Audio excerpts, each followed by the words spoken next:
Olá, boa tarde para você, internauta que está acompanhando a página do Facebook do Diário da Região.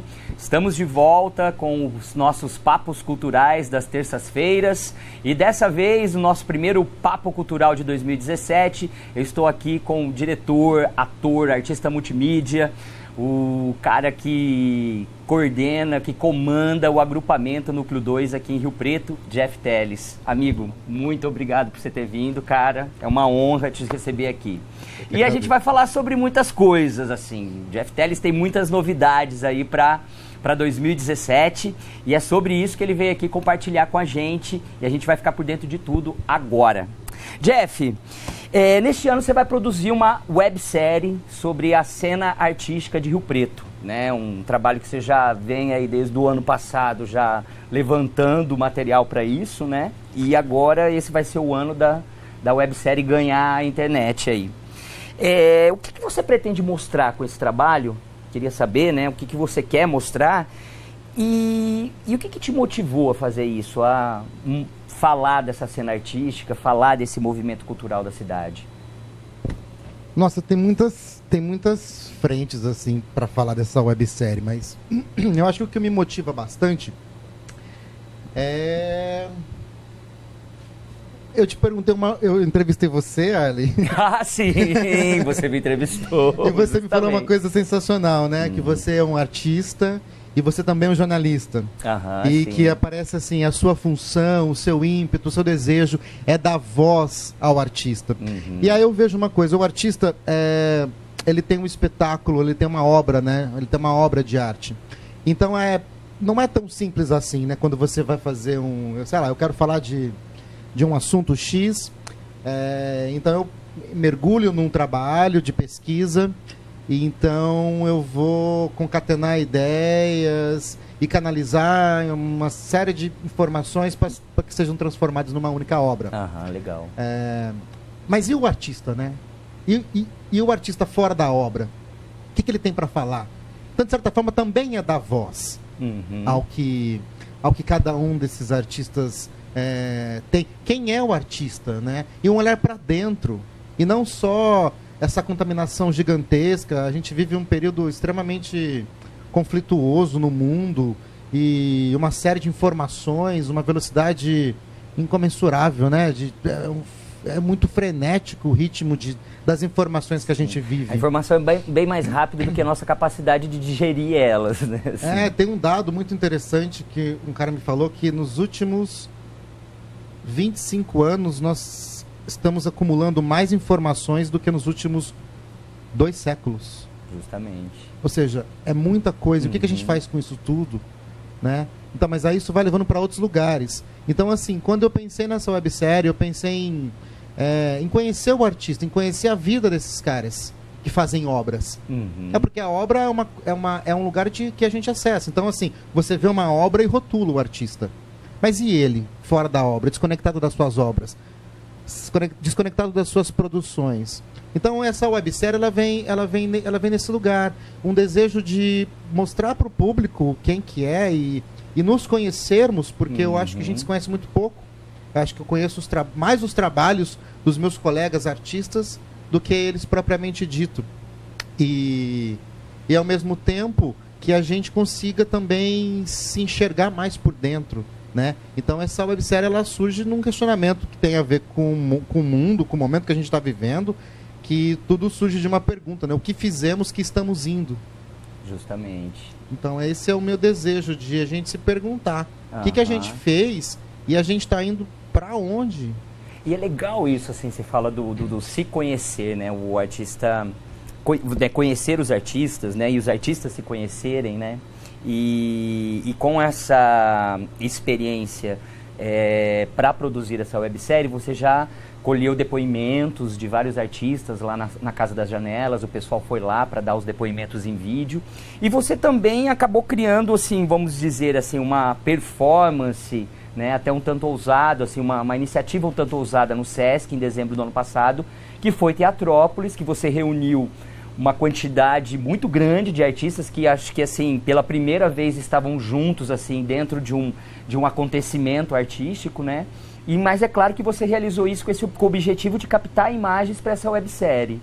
E eu queria saber, sim, dessa primeira experiência, das captações de imagem que você já teve, tanto dos depoimentos dos artistas, como desse acontecimento que foi Teatrópolis, assim, isso atendeu já o que você estava buscando? É esse o caminho que você quer dar para a websérie, esse caminho estético, assim, esse jeito diferente de abordar o assunto dentro do espetáculo? Eu não sei se eu tenho uma resposta pronta, porque quando eu uso esse tema, né, o que fizemos, que estamos indo, eu também estou me perguntando isso.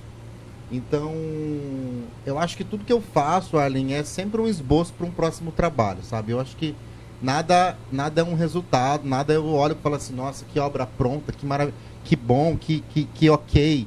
Não, eu não tenho muito essa dedicação em querer um resultado pronto, ou uma obra de arte, né, mais elaborada, concluída. Mas é claro que todos esses passos que foram dados, desde das captações de depoimentos, foram sensacionais. Foram assim... Eu acho, inclusive, que tudo isso não está desconectado de nada que eu faço, sabe? Eu acho que o que foi construído lá atrás, no processo Metamorfose, em 2009, e depois ele foi chegando no Quadrado, essa experimentação de linguagens, e aí os ensaios para ninguém, aí Teatrópolis, eu acho que tudo parece que é uma coisa só para mim.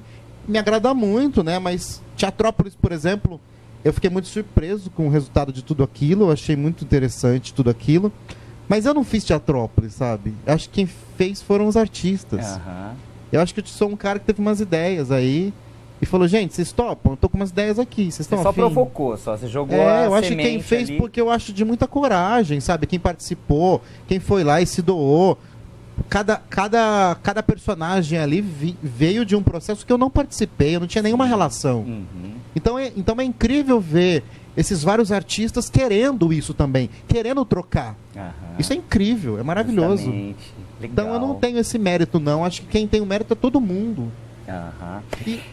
E você que está acompanhando aqui o nosso bate-papo, você pode mandar perguntas aqui, observações, enfim, para mim, para o Jeff, que a gente vai tentar responder ao vivo, e tem algumas pessoas já se manifestando aqui. Estão falando da homenagem pro Abapuru de Tarsila Amaral que o Jeff está fazendo aqui agora com o seu pé descalço. Tem pessoas que observando isso. Mas aqui no Papo Cultural, o artista, o entrevistado, ele fica à vontade. É o artista na sua essência, sem a construção da obra. É isso aí. E, amigo, mas voltando à websérie agora. Você já tem previsão de quando o primeiro capítulo disso vai sair? Como é que está esse processo de edição? Você pretende fazer algo semelhante ao que foi Teatrópolis, que você reuniu a galera do teatro? Algo semelhante com o pessoal das artes visuais, da música?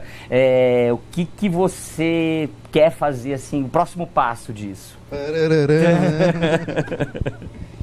Eu tô debruçado agora nesse projeto, né? Esse projeto ele é encampado por um selo chamado Café Insônia. E eu acho que é esse selo que vai encampar essa série de depoimentos e esse caráter documental de tudo isso. A minha ideia é que eu conseguisse lançar esse projeto na internet a partir de entre março a maio. Mas eu gostaria de um lançamento físico também, de um encontro físico. E esse encontro físico é uma reunião desses depoimentos. O projeto já tem um nome, ele chama Indo, Sob as Cinzas de Teatrópolis. E eu quero reunir essas pessoas todas como se fosse uma Teatrópolis virtual. Uma grande instalação. Assim. Uma videoinstalação, com depoimentos. Eu quero trabalhar com arquivos, mas um arquivo que seja mais vivo, né? Um arquivo de hoje, mas como se isso fosse feito daqui 100 anos. Então, na verdade, talvez se trate de um de um mausoléu aí. Né? E você falando nesse sentido, até eu lembro que nas conversas que a gente teve a respeito de Teatrópolis, quando o pessoal estava se reunindo, né? E até isso me chamou a atenção, que também assim, tem esse registro da memória, né, do movimento cultural da cidade, né? Daqui a 20 anos, daqui a 30 anos, se alguém pegar um material desse, vai saber o que acontecia no movimento teatral de Rio Preto, saber quem que eram as pessoas, quem estava fazendo a coisa acontecer. E até então a gente nunca viu nenhuma preocupação nesse sentido. Rio Preto tem esse... não tem essa atenção, né? Não dá uma devida atenção para a sua memória. Assim, a gente vê pela nossa memória arquitetônica, que se perde aí a cada dia. Você também pensou nisso? Isso te veio, assim, quando você teve a ideia? Falou, nossa, eu quero registrar essa história, quero registrar esse momento em que as coisas estão acontecendo e que você faz parte?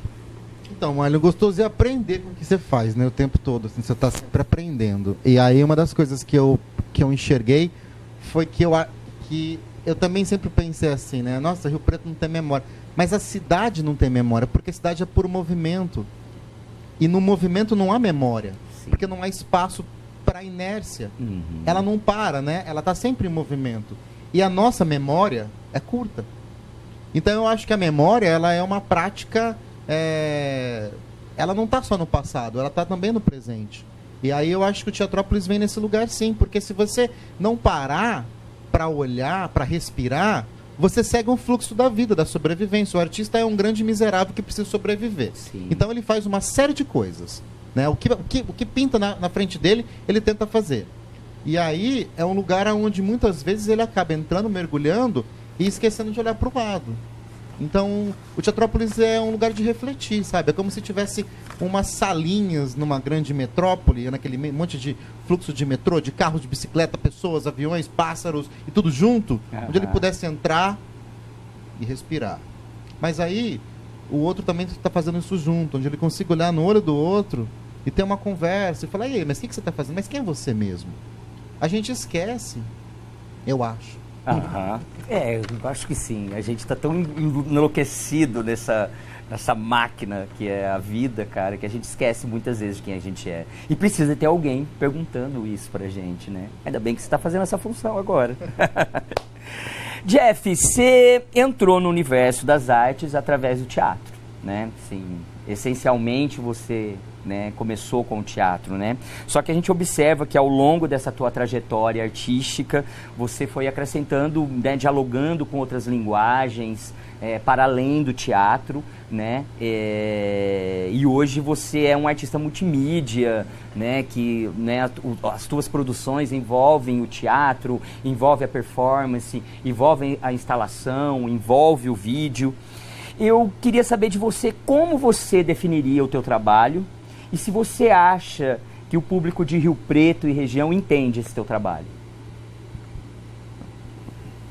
Eu não sei falar, eu não sei como que eu definiria meu trabalho. Eu adoraria que ele não fosse definido, mas ao mesmo tempo eu não acho ele nada demais, assim, sabe? Eu não acho que ele é um monte de coisa. Eu acho que ele é um esboço, ele é uma pesquisa em onde o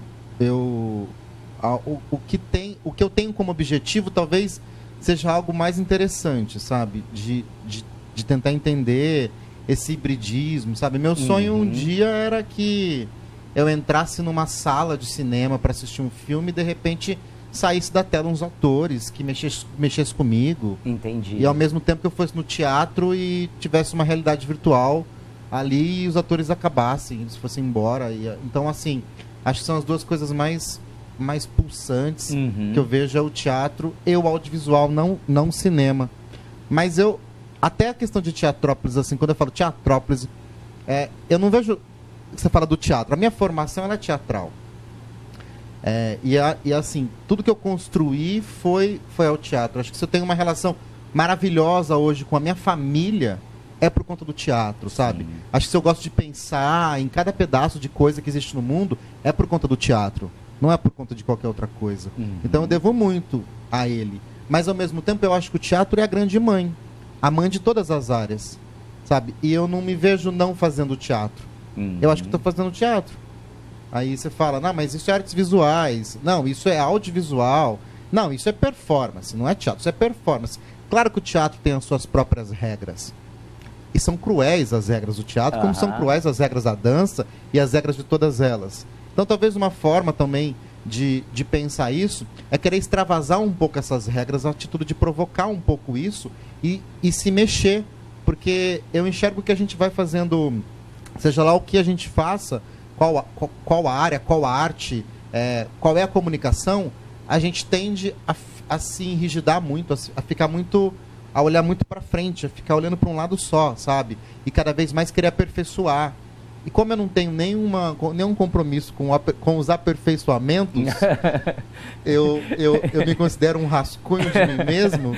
Então eu quero aproveitar isso para desdobrar coisas. Eu não sei se eu fugi da sua pergunta.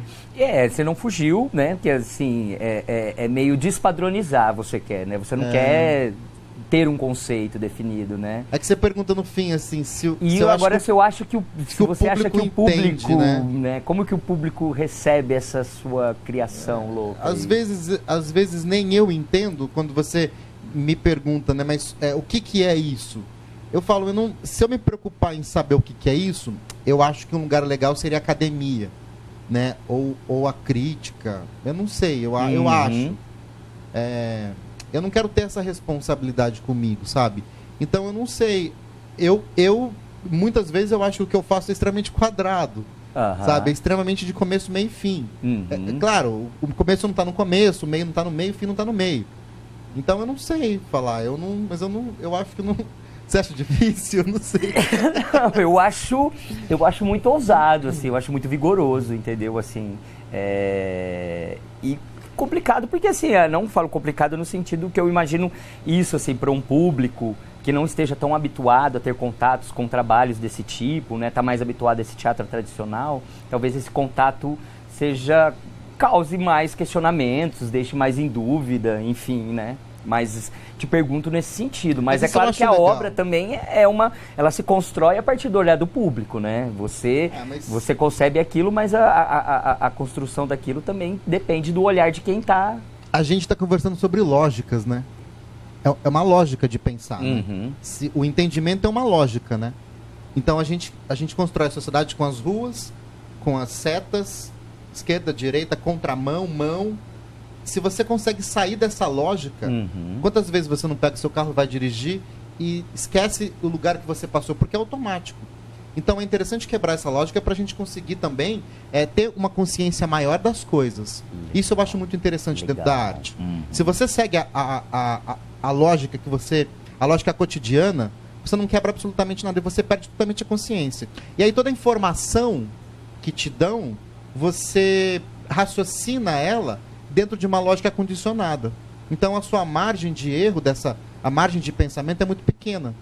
E eu acho que ela pode ser extravasada também se você conseguir inverter sua lógica. É como, de repente, eu começar a falar de trás para frente e você não entender nada. Sim. Mas qual é a lógica disso? Não sei. Não é necessário ter uma lógica, mas se deixar pensar e fluir por outros caminhos dos quais você não está acostumado a caminhar. Sim. Então, acho que isso para o público, eu acho que é um lugar interessante. Na pior das hipóteses, ele se torna um colírio, né? Ou um respirar, assim, tipo, um exercício. Legal. Olha, instigante essa reflexão do Jeff, hein, amigo? Vamos ver aqui com o pessoal que está acompanhando a gente aqui no Facebook, tem a dizer. Tem o Clóvis Assis que quer fazer uma pergunta. Como é viver do teatro no Brasil, mais especificamente em Rio Preto? Você só produz com verba de apoio de leis de incentivo à cultura? Eu quase não produzo com... Eu quase não produzo com fomento. Eu faço muita coisa. Eu não sei, eu acho que eu preciso focar mais minha vida e fazer poucas coisas. É bem difícil viver de arte no Brasil, assim, de arte, né? Porque a arte é tanta coisa também. Arte da aula é arte, da aula de teatro é arte, eu não sei, né? Então, assim, arte parece que é tanta coisa, mas, assim, produzir obras de autor. Uhum. Não é fácil, não é nem um pouco fácil. E o fomento é uma competição muito grande, às vezes desleal, né? Porque geralmente envolve um outro artista que vai julgar o seu trabalho. Mas aí, não tem verba para todo mundo. Acho bem difícil, Clóvis, viver de arte no Brasil, no mundo. Eu acho também que não é fácil. E eu acho que é isso, assim, a gente vai tentando. Acho que a vida é uma tentativa, a vida artística é uma tentativa de sobrevivência. Desistir jamais. Vamos lá, temos mais perguntas. Olha, tá rendendo aqui hoje. Estão 33 pessoas acompanhando aqui ao vivo. Vamos lá. Jeff Teles, Murilo Gussi está perguntando. Jeff Teles, como você imagina o movimento teatral daqui 20 anos? Ai, Murilo Gussi. Murilo Gussi, que também participou do Teatrópolis, levando o puto pro Teatrópolis. Depende. Do jeito que tá, tirando por base os últimos 20 anos, eu acho que ele vai ser igual. Acho que ele não vai mudar nada. Vai vir uma coisa ali, uma outra moda ali, que todo mundo vai começar a copiar e logo se desfaz. Eu acho que não muda nada.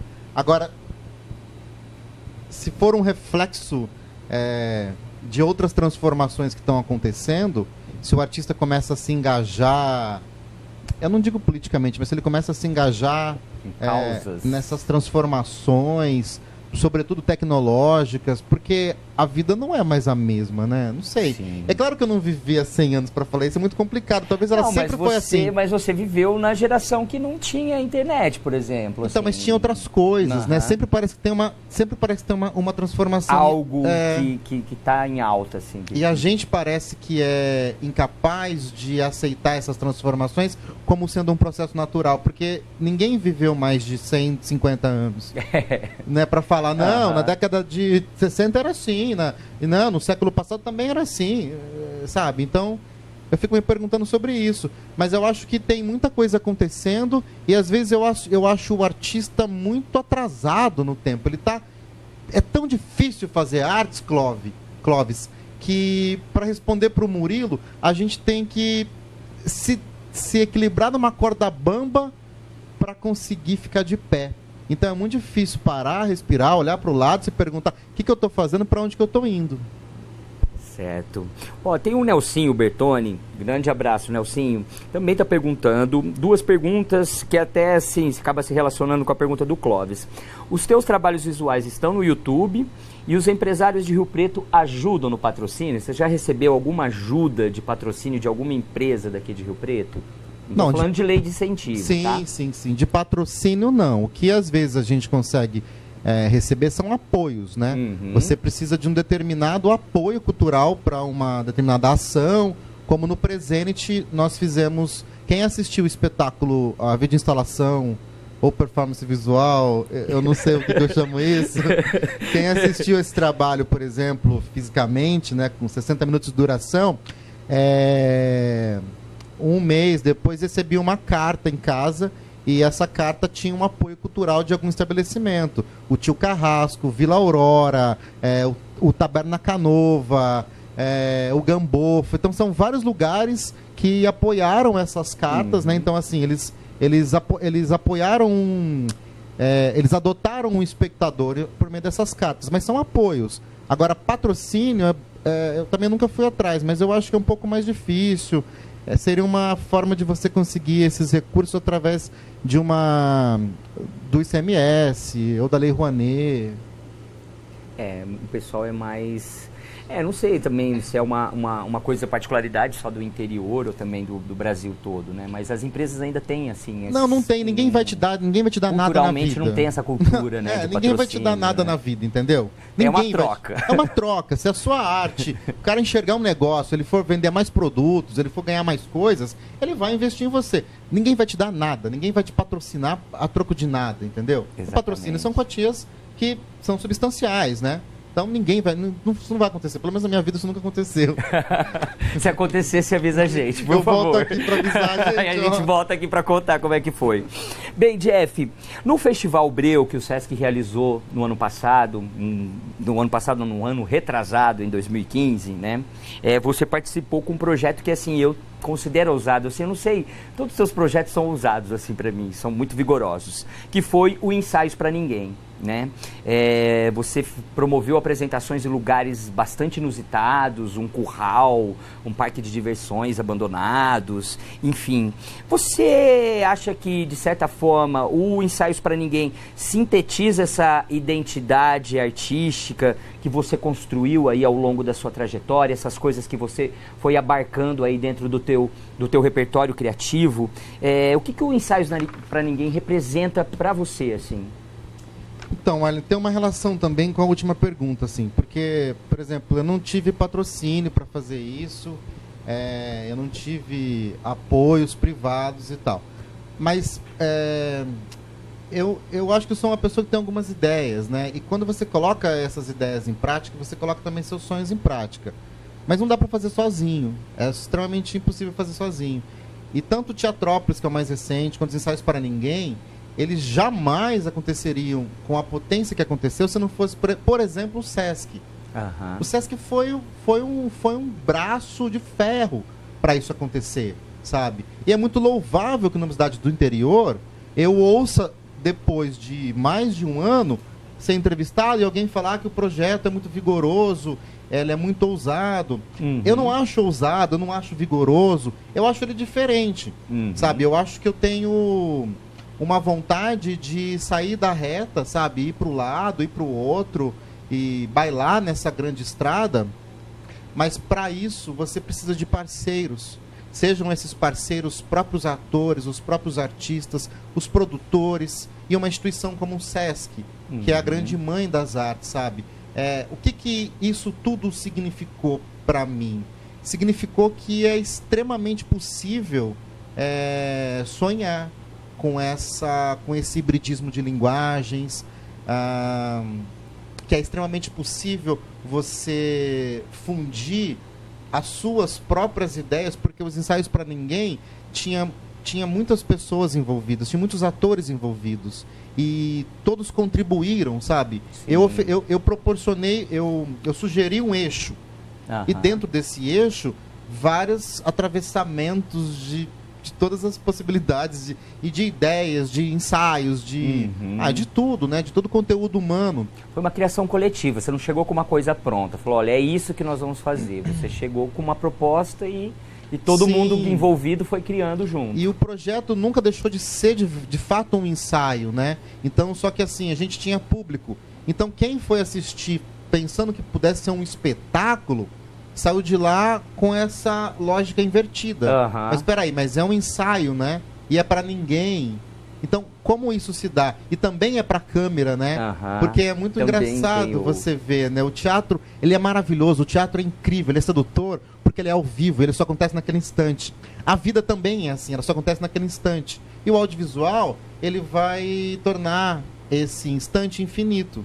Claro que não é mais esse instante, são outros instantes totalmente distorcidos, mas ainda assim, instantes. Então eu considero que tudo isso que começou nos ensaios está só começando, né? Porque eu percebi, graças ao Sesc, graças aos artistas, graças a todo mundo que participou, que é extremamente possível sonhar.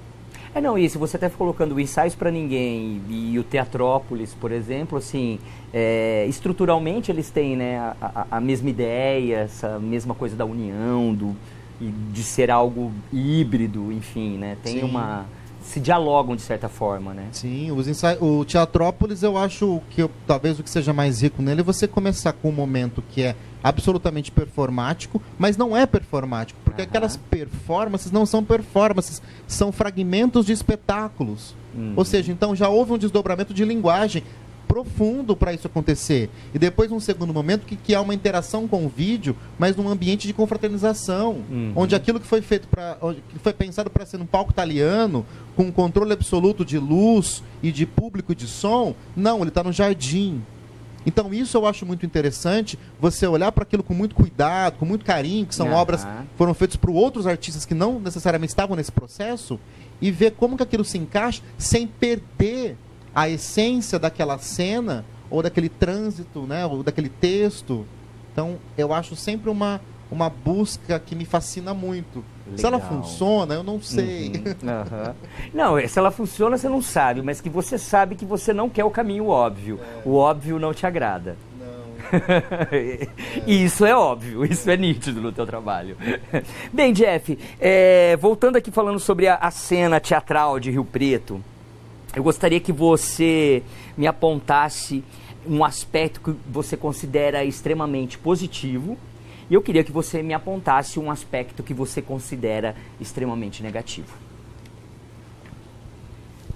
Olha, quando a gente começa a fazer teatro, você começa também a se contaminar com... Porque você não sabe nada, né?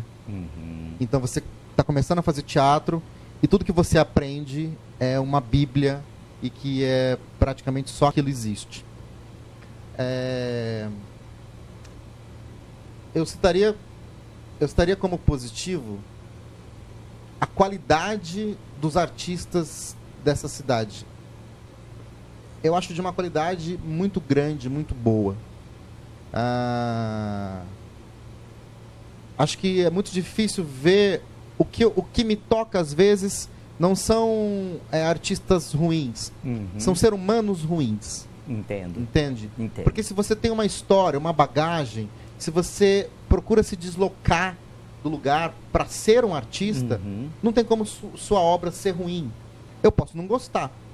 Um dos grupos que eu mais gosto de teatro no Brasil, os 3 espetáculos que eu assisti, eu não gostei.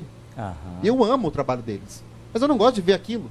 Mas eu adoro que eles continuem fazendo isso. Entendo. Sabe? Então esse lugar da arte que é para você gostar, para você não gostar, que aquilo não tem qualidade, eu acho que precisa ter um comprometimento, sabe?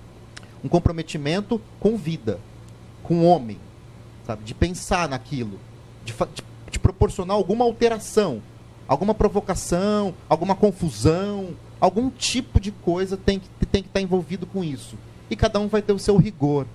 É muito complicado eu falar que você não tem rigor, e o meu rigor é um, o seu rigor é outro. Então eu acho assim, a qualidade, as nossas qualidades são muito grandes. Certo. O que eu acho extremamente ruim?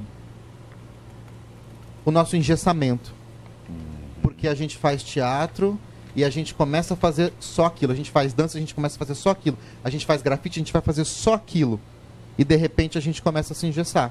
Esquece de olhar para o lado, esquece de olhar para o outro, e a própria obra vai ficando no mesmo lugar. Entendo. Então, estando no interior é uma dificuldade a mais, porque as referências são menores.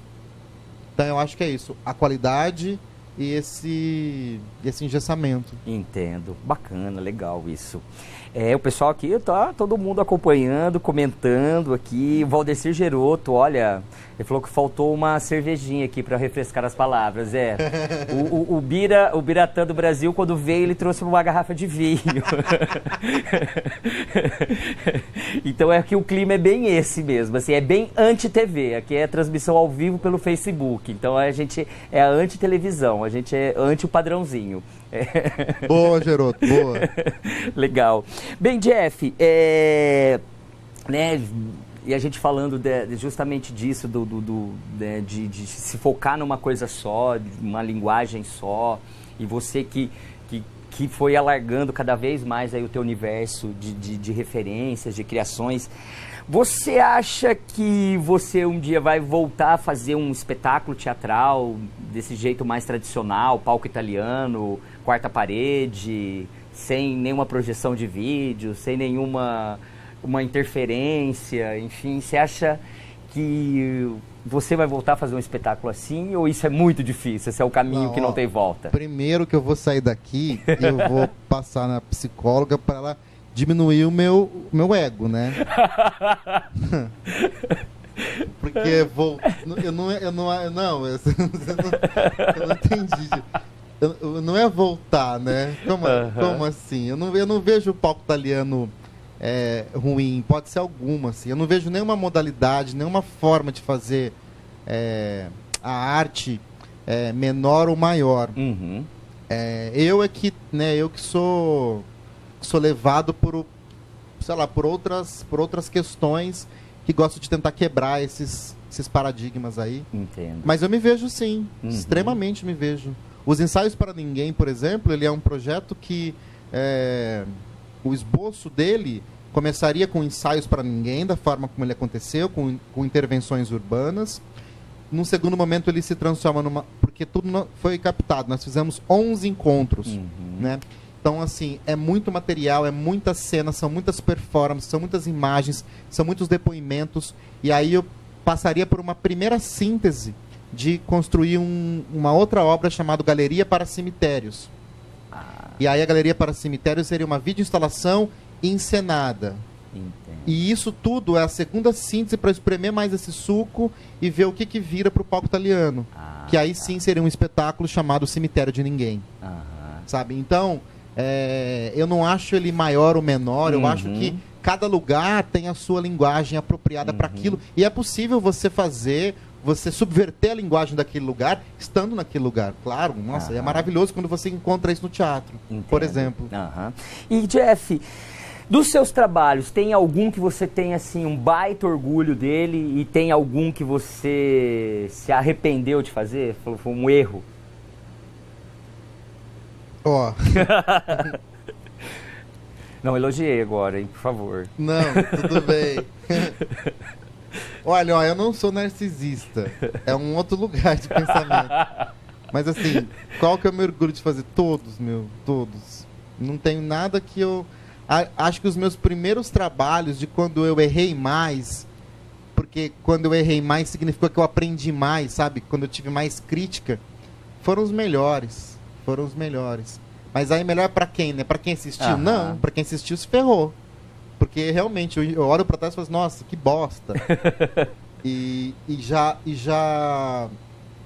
os que eu acerto, né? Eu nunca acertei, né? Mas os que eu fico mais contente de falar, nossa, eu gostei desse resultado, eu gostei daquele experimento, eu gostei daquelas cores ali, enfim.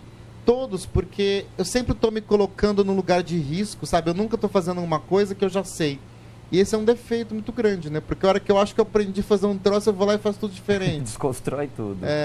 Então eu não tenho nenhum que eu tenha me arrependido, e eu acho que todos. Porque o maior tesão que eu tenho na vida está acima de qualquer outra coisa, que é programar, pensar, produzir, desenvolver, conceber uma obra, sabe? E aí quando ela sai, eu posso me frustrar com os meus erros, ou seja, eu aprendi. Então não tem como eu não ter gostado disso. Bacana, que legal, gostei da resposta, é isso aí. Bem, Jeff, o que eu gostaria de saber de ti agora é a respeito da nossa área cultural, né? Falando do aspecto mais político da coisa. A gente está aí na transição aí de governo, né? O Pedro Ganga, né, voltou agora para a Secretaria de Cultura, né? Tem um ano aí pela frente. A gente passou aí os últimos 4 anos, né? Tivemos, né, momentos bem difíceis, corte de orçamento, enfim, a situação do FIT. E eu queria saber de ti, assim, se... na tua opinião, você acha que dentro dessa área cultural tem um aspecto, alguma coisa que precisa ser atendido com mais urgência, né? O que você espera dessa nova gestão?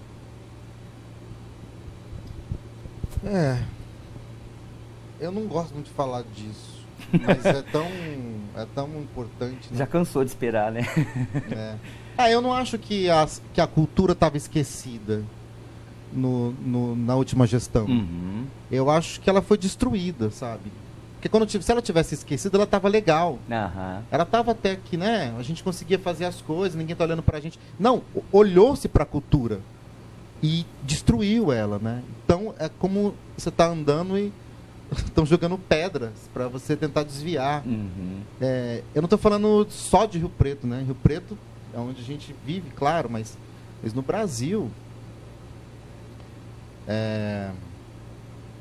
eu acho que tudo, Arlen, eu acho que tudo. Eu acho que o legal é olhar para tudo, assim, sabe? Sim. Desde do chão de um lugar de onde você ensaia, de um prédio público onde você ensaia.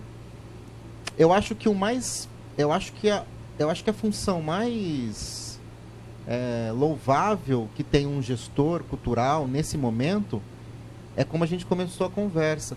é como é que ele consegue dar voz ao artista da sua cidade, né? Porque essa coisa de cultura, eu não consigo entender muito, assim, sabe? A Secretaria de Cultura. Se é cultura, eu acho que as manifestações artísticas, ao longo de um tempo, elas vão se transformar na cultura de um local, de uma cidade, de uma região. O que eu faço não é cultura, sabe? Eu acho que o carnaval é cultura. Eu acho que a arte está num outro lugar. Ela pode vir a ser cultura ou não. Então eu fico um pouco perdido com algumas palavras. E aí eu acho que se você consegue dar voz a esses artistas durante um certo período de tempo, isso pode ser culturalmente forte e modificar uma estrutura da sociedade. Mas enquanto ela é jogada às traças, e tem uma ação ali, uma outra ação ali, e um outro artista que está ali faz anos e nunca é lembrado, nunca é ouvido. Cara, o artista faz arte, ele não tem que ficar se preocupando em pedir socorro, dar uma entrevista, procurar os jornais. Não é a função dele, a função dele é fazer arte. Mas o mundo virou um negócio, né? Então eu acho que o gestor cultural seria incrível, mas eu sei que eu estou tendo um pensamento extremamente ingênuo. Mas seria incrível se ele pudesse dar voz a esses artistas. Se esses artistas conseguissem alcançar a população, as comunidades. Porque eu acho que essa é a função de tudo isso. É transformar, é provocar, é tirar do lugar, né? Então, quando isso acontece, isso é maravilhoso. Mas isso, eu estou falando dos artistas da sua cidade. Depois a gente tem a arte, né? A arte nacional, a arte mundial e as referências na internet, na televisão. De massa, cultura de massa, enfim. Então, assim, eu acho que é um grande desafio. Eu torço pro Ganga, eu acho ele um cara sensacional. Da última gestão eu não tenho nada, sabe? Eu sempre fui atendido por ele, sempre um cara que me ouviu. Eu acho isso sensacional. Eu espero que ele continue, que ele possa dar vazão a esses artistas que aí estão de várias áreas e que ele consiga aproveitar essa gama de qualidades que Rio Preto tem. Legal, bacana. É isso aí, minha gente. Estou aqui batendo um papo com o Jeff Teles.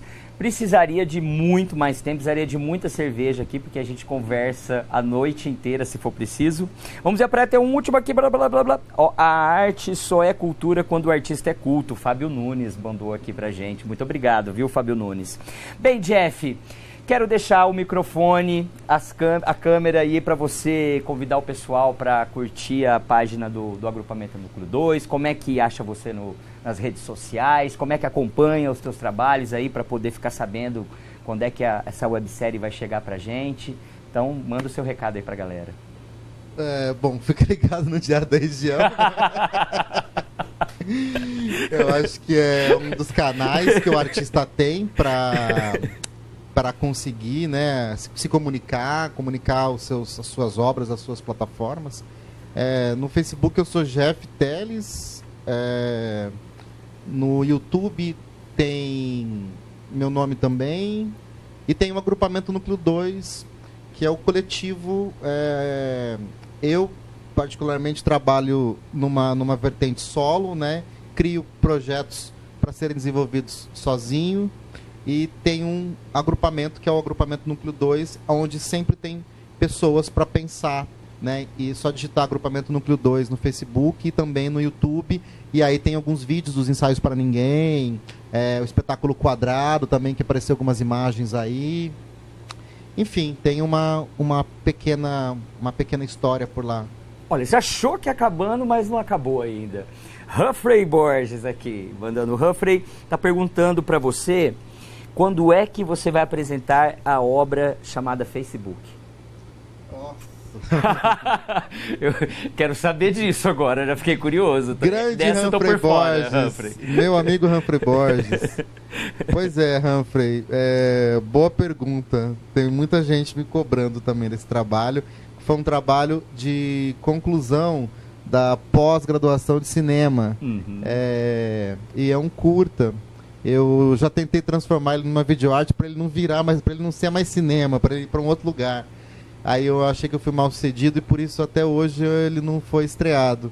Mas quem sabe logo essa obra vem à tona, e já faz uns 3 anos que foi feita, e ela é extremamente atual, né? Ela não perdeu nada na comunicação. Pelo contrário, né? Essa rede social só cresce, tanto que a gente está aqui fazendo um ao vivo agora, coisa que 3 anos atrás a gente não ia estar fazendo. Pergunta muito oportuna, inclusive, do Humphrey Borges. Bem, é isso aí, galera. Muito obrigado para você que estava acompanhando esse nosso Papo Cultural aqui com o Jeff pelo Facebook. Terça-feira que vem a gente está de volta. Jeff, cara, muito obrigado. Obrigado, querido. Como sempre, você sempre com observações muito particulares, muito especiais a respeito da arte e da cultura. Eu que agradeço. Obrigado. É isso aí, gente. Terça-feira a gente está de volta às 5 horas da tarde. Até lá.